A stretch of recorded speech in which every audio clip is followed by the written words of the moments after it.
Today I'm talking about putting BikeMaster heated grips on a Suzuki V-Strom.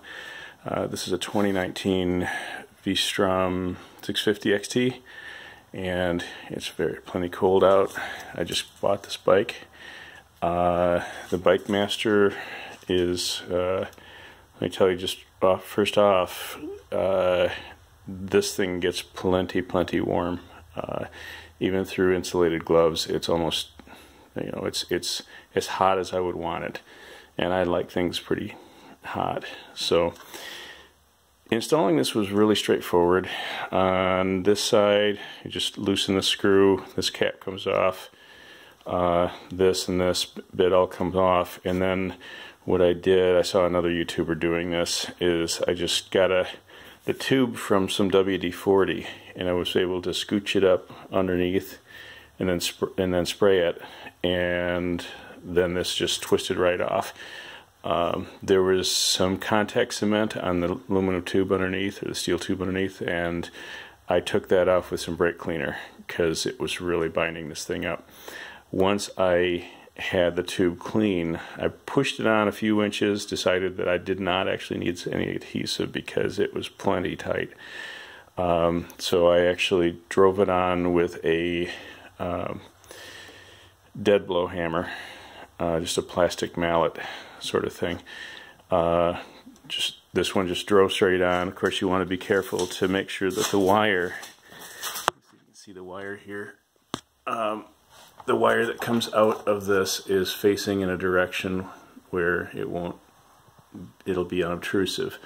So I just took that and zip tied it there. I think I clipped off a zip tie that was already there and just put on another one with the extra wire in it. So this side was really straightforward. Just slip the old one off, put the new one on, and put everything back together again.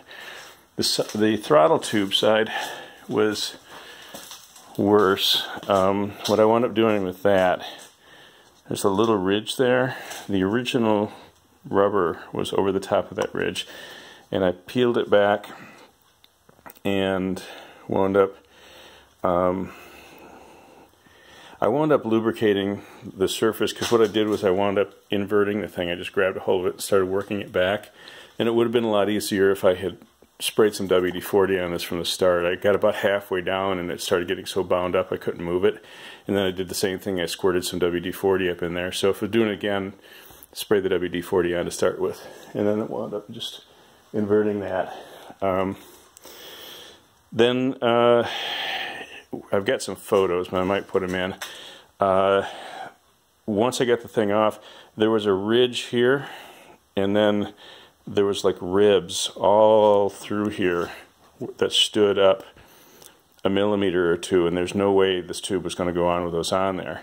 So what I did was I took a utility knife and I just shaved those ribs off, and I shaved that ridge off down here. And once those were on, this pressed on. It was a little easier to get on than the other side because it was hard plastic on hard plastic, and it went on a little easier, but it doesn't show any tendency to move. I mean, I think once it's on there, I don't think I could twist it. So I again decided that it really didn't need to put any adhesive on there. I bound the wires up. I wound up putting the controller, you can put the controller where you like it, I guess, but it's right here. It's kind of out of the way there. Doesn't really detract anything from the thing. I originally didn't have the right connector for the option connector, so I just hooked up to the battery. And you can do that, but the problem is that this controller doesn't shut off by itself, so if you forget to shut it off, you're going to have a dead battery pretty quick.